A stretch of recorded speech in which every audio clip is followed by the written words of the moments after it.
Vou começar falando com o Leonardo Barreto. Ele está nos Estados Unidos, que, querendo ou não, em grandes conflitos mundiais, está presente, né?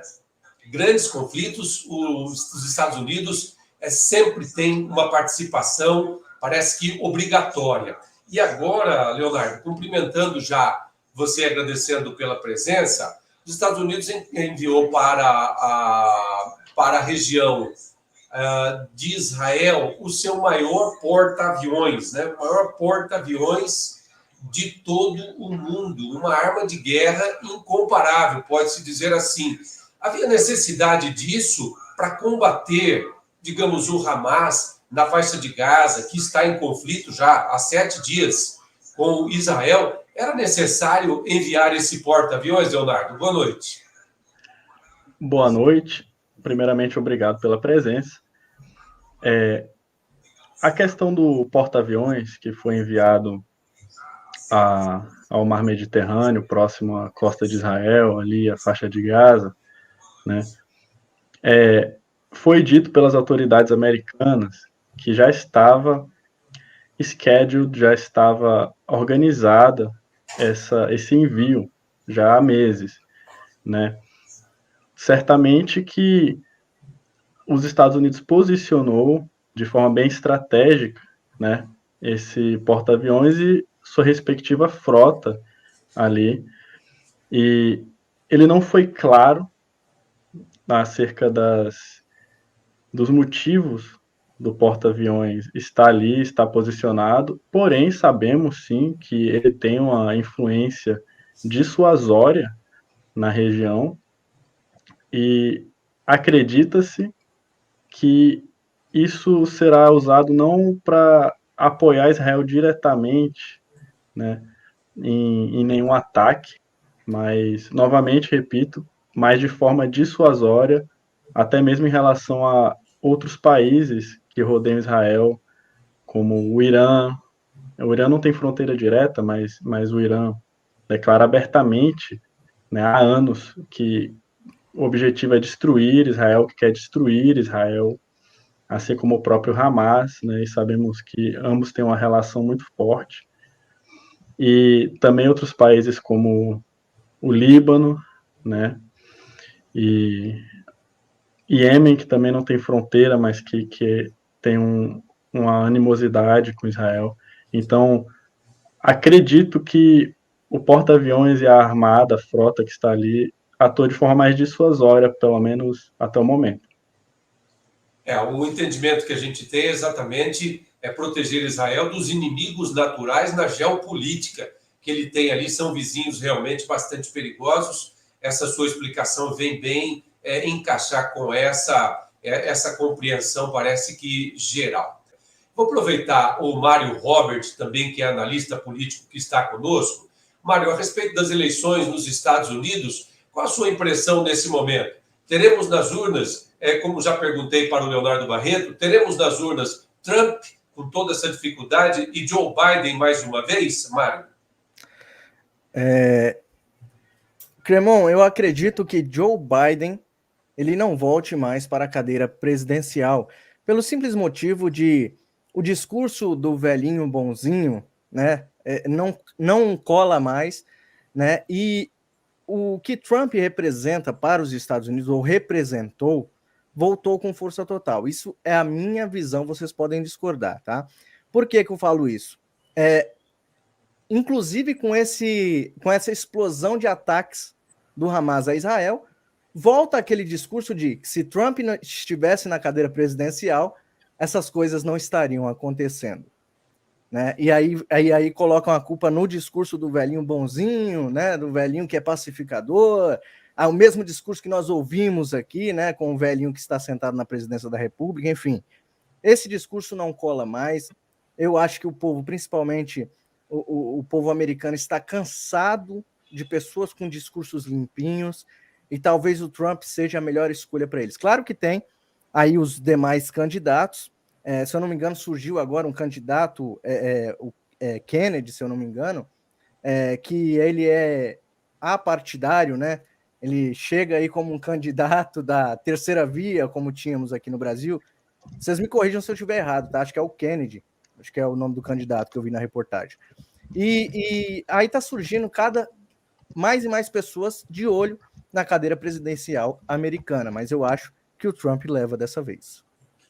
Realmente surgir candidatos às eleições americanas com tanta antecedência assim não é muita novidade. Surge em todos os estados praticamente, tem candidatos. Depois, na peneira, que lá é prática de fazer, né?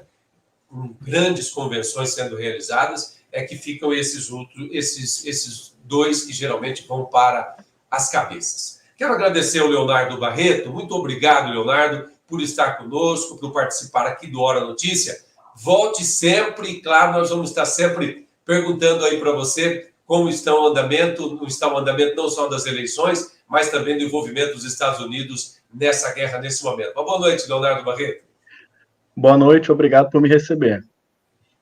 Nós é que agradecemos. Nós continuamos com o Mário Robert e com o professor Eduardo Vieira. Nós vamos passar agora, vamos voltar, na verdade, a falar da guerra, porque é o assunto mais importante, mas você que está nos acompanhando, viu pela nossa chamada que nós temos dois assuntos muito importantes para tratar. É Bolsonaro, por onde vai, continua levando grande quantidade de pessoas, atraindo multidões para onde vai. Foi assim agora em Chapecó, em Santa Catarina, e foi também em outros estados, em Goiás mesmo. Nós vamos falar disso daqui a pouquinho. E vamos falar de uma pesquisa, da Paraná Pesquisas, que foi divulgada nesta sexta-feira e que mostra que a desaprovação do atual governo não é mais como era na pesquisa anterior. Eu vou com o professor Eduardo Vieira para falar daquilo que eu conversei agora há pouco com o Leonardo, professor, a respeito da geopolítica no Oriente Médio, na geopolítica de Israel. O país continua, como historicamente acontece, sob ameaças dos seus vizinhos. A ameaça do Hezbollah, que é do Líbano, é a mais perigosa, ou o Irã, na sua opinião, professor, oferece mais risco para os israelenses? Uma boa noite para o senhor. Boa noite, muito obrigado por me ter aqui, é uma alegria. Bom, você está me perguntando quem é mais perigoso, né? Se é a cabeça ou o braço, né? Porque o Hezbollah é o braço do Irã naquela região. Então, eles estão muito conectados, assim, né?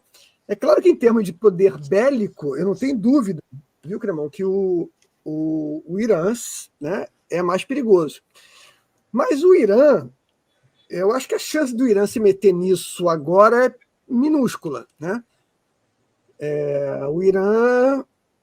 Bom, a prática usual nesse tipo de cenário, né, é você botar proxies, né, para que os proxies façam o seu trabalho sujo. Então, o que o Irã costuma fazer é mandar recursos para os seus proxies para que eles batam em Israel. Então, eu acho que é muito difícil a gente ver o Irã participando ativamente desse negócio. A gente vai ver o Hezbollah, já fez algumas coisas, né? Mas também é o seguinte, o mundo, mais uma vez, pôde ver o preço alto que se paga por cutucar Israel, né? A faixa de Gaza sofreu intenso bombardeio, né, nesses últimos dias, e eu digo que não há nenhum tipo de equivalência entre o bombardeio retaliatório em Gaza e o ataque bárbaro, desumano e inacreditavelmente violento, né, que foi feito anteriormente pelo Hamas, né? Mas é assim que a coisa funciona, né? Perfeito. Vamos continuar. Eu acredito que tenha ficado bastante clara essa questão teológica, teocrática dessa guerra, mas claro mesmo para todos, parece que unanimemente, talvez todos ou nem todos, e nem unanimemente, o grupo Hamas é terrorista. O Itamaraty não está reconhecendo o Hamas como um grupo terrorista e diz que está seguindo a ONU. Eu vou mudando um pouquinho de assunto, mas ainda falando de guerra, com o Mário Robert. Está certa essa classificação? Aliás, essa decisão do governo brasileiro em seguir a ONU e não classificar o Hamas como terrorista, Mário? Olha, se eu tivesse... Estão me ouvindo? Sim, pode prosseguir. Se eu estivesse, o Cremon, na posição do Lully, estaria certo, porque ele recebeu as pompas de ser vitorioso, de subir a rampa. Ele recebeu aí mensagens do próprio Hamas dizendo, olha, saúdo ao presidente da República, Luiz Inácio Lula da Silva, por voltar à sua posição de presidente. Vocês não se lembram disso? Vocês se lembram disso, todo mundo se lembra disso. Só que eles não gostam muito que a mídia espalhe isso. Mas ele está certíssimo de ficar calado. São os amigos, são os comparsas, são os compadres. Lula achou que ele iria resolver essa guerra com uma cervejinha no bar. Tanto que agora está falando aí... Essa é da Ucrânia com a Rússia, né? Só que ele achou que essa aqui também seria resolvida dessa forma. Precisa duas cervejinhas, então. Ele tá dizendo que... Ele está pedindo para que Israel pare com o genocídio. Israel pare com a matança. Então, a sua opinião, ele não cita o Hamas porque tem aí uma relação política que foi comprovada ou consolidada na eleição passada, é isso? Mas é óbvio. E ele não pode colocar a cabeça dele a prêmio desse jeito, chegar e falar assim, olha, não, realmente, eles são terroristas. Eles são terroristas. Nós sabemos que eles são terroristas. Só que o Lully, e nem o Ministério dele de Relações Exteriores, pode abrir o bico e falar. Então ele joga no colo de quem? Da ONU, que inclusive o Brasil está na presidência, né? Então, olha só como é covarde este camarada. Eu chamo isso de covardia, tá? Covardia. Porque se Jair Messias Bolsonaro estivesse na presidência da República no dia de hoje, Jair Messias Bolsonaro já tinha feito um documento, uma moção de repúdio contra os atos terroristas do Hamas. Mas nós temos um presidente covarde. O que nós temos notado é que o presidente atual ele tem mais relações internacionais do que locais, né? Do que aqui dentro do país, porque coloca ministros para falar, dá um tapa, esconde a mão. Caso de Paulo Pimenta, caso até da presidente nacional do PT, a Gleisi Hoffmann, e de outros deputados, senadores, que estranhamente têm se colocado favoráveis ao Hamas. Professor, internacionalmente, isso pode prejudicar o Brasil, essa posição mais ao lado do terrorismo? O Brasil pode ser prejudicado diante de nações que reconhecem o Hamas como grupo terrorista, professor? Não tenha dúvida, viu? Não tenha nenhuma dúvida. O Itamaraty... o Itamaraty, que sempre foi muito aparelhado, né? Sempre foi muito aparelhado. A gente viu uma série de sabotagens executadas pelos funcionários de baixo escalão do Itamaraty durante o governo Bolsonaro, né? O Itamaraty é uma vergonha, né? Uma vergonha.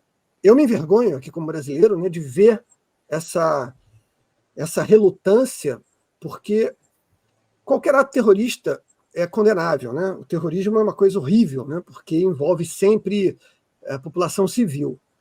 Mas isso que foi feito, esse ataque desse sábado, é algo que entrou para a história, sem dúvida alguma, tá, gente? É algo histórico. Porque a gente nunca teve uma violência tão braba quanto essa, né? Uma crueldade tão braba quanto essa, né? Tortura sendo feita, filmada, enfim, é a coisa mais baixa que já passou na era moderna, ao vivo, assim, né? Filmado, com um dia de diferença, né? Nós passamos a conhecer quem é o inimigo, né? Israel também passou a conhecer verdadeiramente quem é o seu inimigo, né? Perfeito, exatamente. Há males que vêm para o bem, né? Na verdade, eu costumo dizer, né, que o mal é sempre autofágico, porque ele não... Sabe aquela parábola clássica do escorpião em cima do sapo? Que ele vai atravessar que ele promete, ele pede para o sapo para atravessar o rio, e o sapo diz, não, você vai me picar e eu vou morrer. Não vou, porque imagina, se eu te picar, eu morro junto, afogado, né? E aí ele vai no meio do caminho, o sapo sente a picada do escorpião, olha para trás e diz assim, cara, mas e aí, né? Vamos morrer. E o escorpião diz, cara, mas eu não posso fazer nada, é a minha natureza. Eu sei, mas foi mais forte do que eu. É a minha índole. Então, isso tudo, né, quando o mal ele perde a noção desse jeito, né, ele acaba gerando a exposição das suas vísceras. Né? O mal trabalha sempre em cima de mentira. Né? O diabo é o rei da mentira. Mas ele não se controla, cara. Então, ele acaba se expondo, né? Então, é óbvio que, diante de um cenário desses, com esse nível de clareza do que é bom e do que é mal, né? Do que é cruel, do que é vil, covarde, baixo, enfim, eu não tenho adjetivo suficiente, né? Os melhores adjetivos eles têm que explodir, né? Para tratar com essa gente. A gente não se expressar claramente no cenário internacional é uma demonstração do nosso caráter, né? Ou seja, do caráter deste governo, que é a esquerda no Brasil. Só atualizando uma informação importante que hoje chegou a 61 assinaturas, um projeto de um deputado, Rodolfo Nogueira, do PL do Mato Grosso do Sul, que determina o reconhecimento do Hamas como grupo terrorista. Esse projeto tem assinatura já de, inclusive, políticos de partidos da base do governo, está tramitando no Congresso Nacional e terá ritmo acelerado, segundo o seu autor. Já que nós passamos a falar da política local, vamos então avançar aqui agora com o Mário para falar das obstruções que partidos de oposição e as frentes parlamentares, 22 frentes parlamentares, estão aplicando no Congresso já há mais de 3 semanas por conta de usurpações de competências que o Supremo Tribunal Federal tem aplicado ao Poder Legislativo. Mário, essa situação, ela pode piorar, porque os bloqueios, as obstruções continuam. Eles continuam mantendo. Votaram algumas matérias, votaram alguns projetos, mas as obstruções permanecem. Eles têm força para prosseguir, Mário, na sua opinião? Só quem teria força para barrar, para frear os desmandos desses aí que se acham semideuses intocáveis é justamente o Congresso. O Congresso, neste momento, antes tarde do que nunca, né? Como a gente costuma dizer, antes tarde do que nunca resolveu agir contra os desmandos desses. Só que tem um porém, o presidente da Câmara dos Deputados, Arthur Lira, veio aí, acho que ontem, e disse que vai colocar debaixo vai sentar em cima dos processos, tá? Dos processos contra o STF. Ou seja, enquanto o presidente do Senado, Rodrigo Pacheco, que não é nada bonzinho, não vamos colocar o Rodrigo Pacheco num pedestal e dizer assim, agora o presidente do Senado resolveu agir contra o STF. Ele não te engana, ele não te convence, não, Mário? Não, primeiro que ele estava, de zoião grande no STF.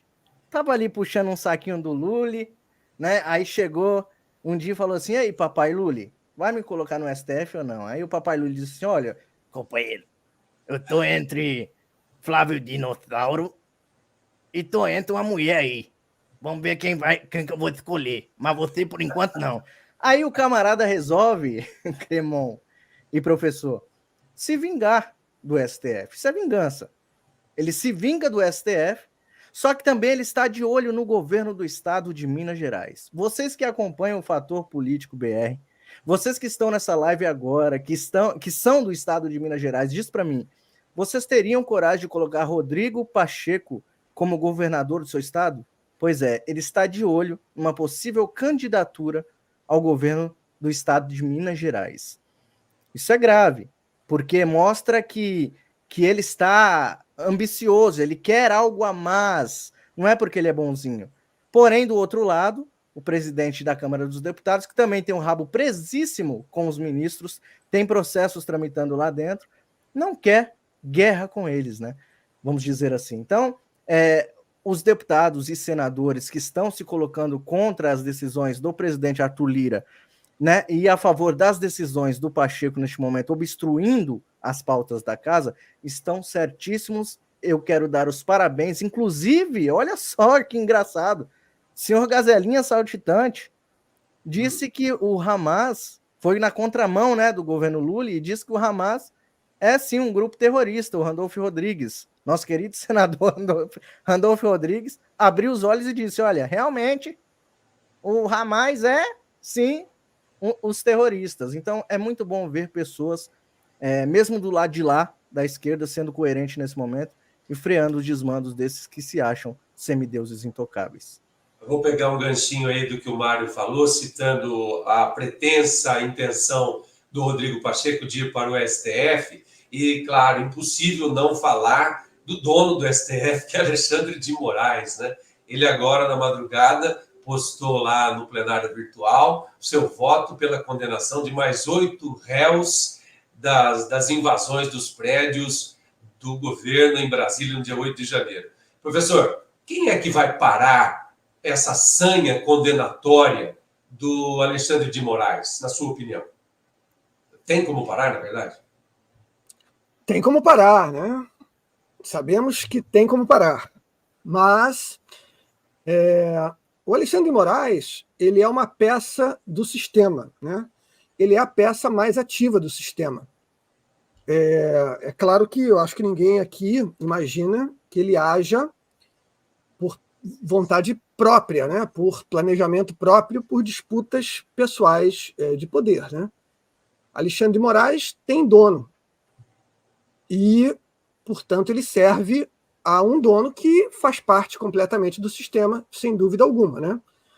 Então, na minha opinião, também é bastante evidente, né, que você pedir para o sistema, para que o sistema remova a capacidade de ação do seu elemento mais ativo, é uma incoerência, né? Então, quando é que Alexandre de Moraes vai parar a sua sanha persecutória? Quando ele se tornar indesejável para o próprio sistema. A pesquisa do Paraná Pesquisas, divulgada hoje, mostra que a desaprovação do atual governo está aumentando, está crescendo, e logo vai passar daquela casa perigosa que é das 2 trezenas, né? Vai chegar a 60%, segundo fazem avaliações e análises Brasil afora. Mário Robert, responda, bate pronto. Por que a desaprovação do presidente está aumentando, tendo ele 60 e tantos milhões de votos na eleição passada? Olha, o que mais me chama a atenção nessas pesquisas são os números, né? São números assim. Não dá para você acreditar, né, nas pesquisas assim. Eu acredito. As pesquisas que eu acredito são as pesquisas de quando o Lula sai na rua e quando o Bolsonaro sai na rua. O Bolsonaro sai na rua. Aí nós vemos a multidão atrás do Bolsonaro. Agora, e o Lula sai na rua? Então, essa é a pesquisa que eu mais concordo, tá? Agora, essas pesquisas aí de fachada, com 55% isso é superfaturado. Na verdade, o Lula, ele tá, sim, sendo desaprovado, principalmente por quem votou nele, né? Muitas pessoas estão aí se arrependendo, isso foi muito avisado por nós aqui que trabalhamos dia a dia para trazer as informações para as pessoas, né? Um trabalho que nós amamos, porque nós amamos o nosso país, é por isso que nós estamos aqui todos os dias. Então, nós avisamos, e muita gente no Nordeste, principalmente, está sofrendo, não só no Nordeste, mas as pessoas no sul do país que estão sofrendo com chuvas torrenciais, pessoas que estão aí, que o desgoverno deixa de lado, né, por vingança, talvez, porque eu concordo que esse desgoverno aqui é o desgoverno da vingança, tá? Mas o povo do Nordeste, que em sua maioria acreditou nas conversas e nos discursos do Lula, estão sofrendo, né? Estão sofrendo neste momento com falta de água, principalmente. Onde está a transposição do Rio São Francisco, que eles falaram tanto que Bolsonaro terminou, que foi o Lula que começou, mas Bolsonaro terminou, por isso que estava chegando água no Nordeste, e agora secou por quê? Por que secaram essas águas no Nordeste? Águas que a greve dos prefeitos, Mário? Greve dos prefeitos também. 5 mil prefeitos no Distrito Federal. 5 mil prefeitos fazendo passeata, não foi isso? O Brasil todo, praticamente, o país tem 5.600 municípios. Parou, quase o Brasil todo parou de prefeituras, porque a fonte secou. Eu via prefeitos pedindo desculpa para os patriotas, porque xingaram, porque chamaram-nos de lunáticos, né? De fanáticos, que bolsonaristas são tudo terroristas malucos, né? São fascistas, né? Chamaram a gente de tudo quanto é nome e hoje vem pedir perdão porque não acreditaram naquilo que a gente disse. E a gente falou, e eu falava todos os dias, este governo aqui é um governo da vingança. E não somente nós, viu, o Cremon e o professor Eduardo, não somente nós falávamos, né, mas os próprios apoiadores de Lula, amigos de Lula, como o Leonardo Boff, né, que é o mestre, o criador da teologia da libertação, que depois nós podemos falar sobre isso, ele mesmo disse em entrevista, ele falou assim, o Lula, ele disse que é a última oportunidade dele, já está velho, é a última oportunidade de fazer uma revolução no Brasil. E olha aí o que está acontecendo. Olha, quem sabe até a gente junta essa pauta que você citou aí do Leonardo Boff com a questão teológica, teocrática, que o professor falou agora há pouco, o professor Eduardo Vieira falou agora há pouco no começo a respeito de Israel, e no próximo programa a gente possa juntar vocês dois de novo, a gente vai deslanchar esse assunto, vamos destrinchar, na verdade, esse assunto aí com muita profundidade. E essa questão da teoria da libertação, teologia da libertação, é muito atraente. E o povo brasileiro, principalmente os nascidos aí a partir do ano 2000, um pouquinho antes, desconhece completamente o que está por trás disso aí.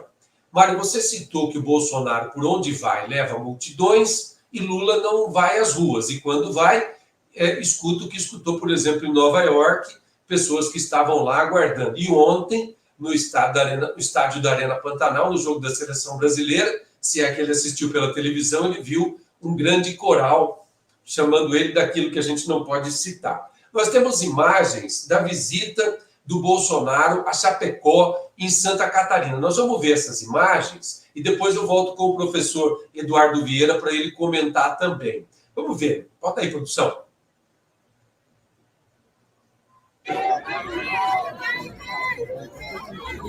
Olá, pessoal,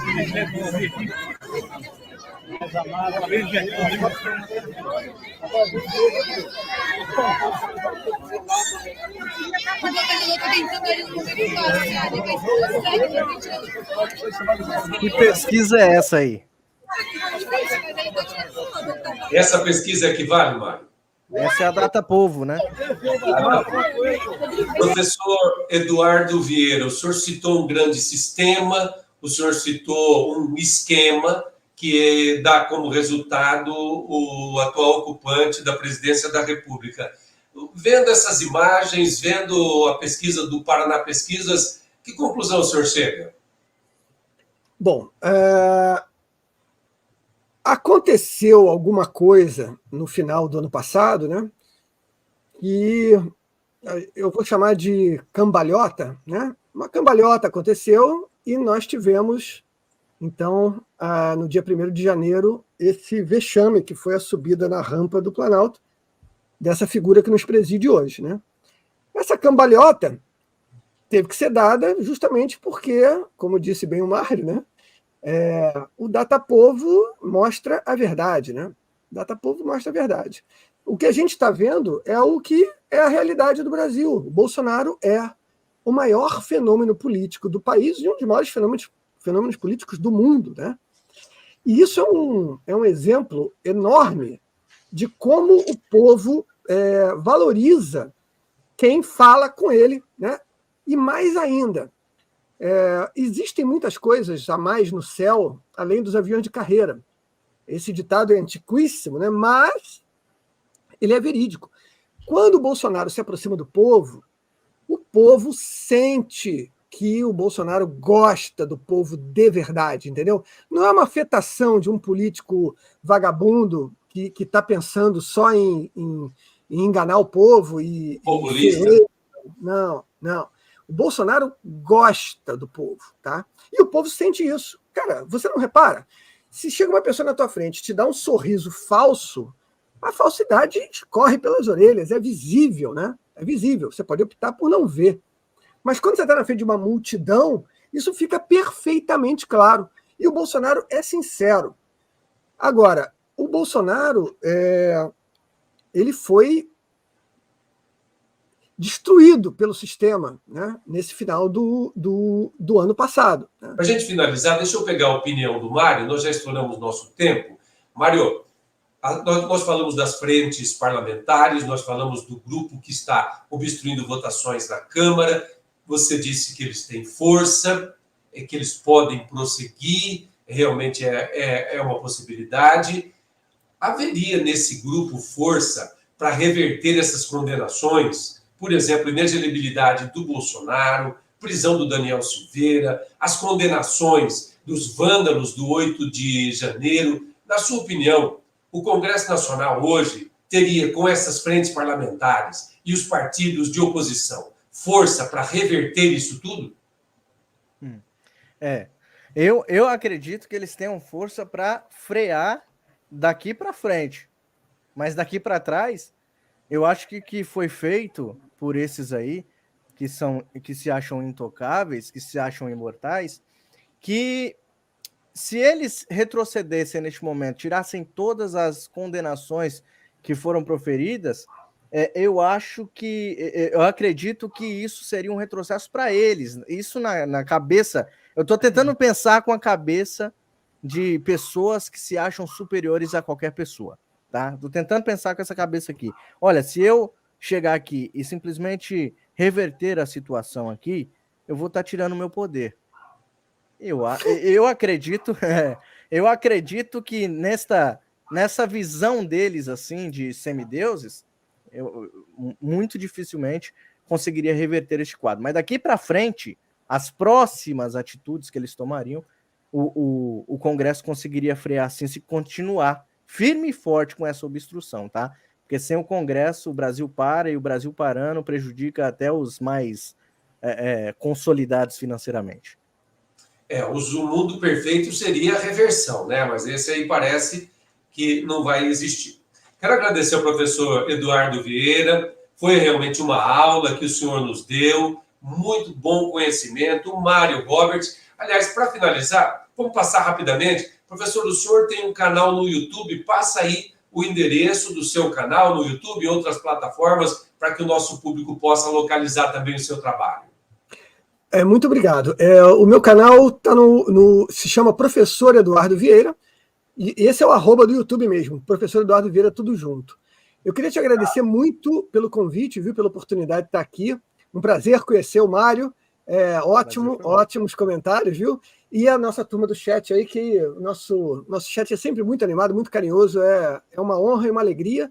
Nós aqui estamos fazendo uma pequenininha contribuição que não deixa de ser histórica pelo seu tamanho. A gente está falando a verdade num momento onde falar a verdade é uma coisa perigosa. Então, parabéns aí pelo trabalho, pela coragem, pela disposição, e sigo em frente. Sucesso para vocês.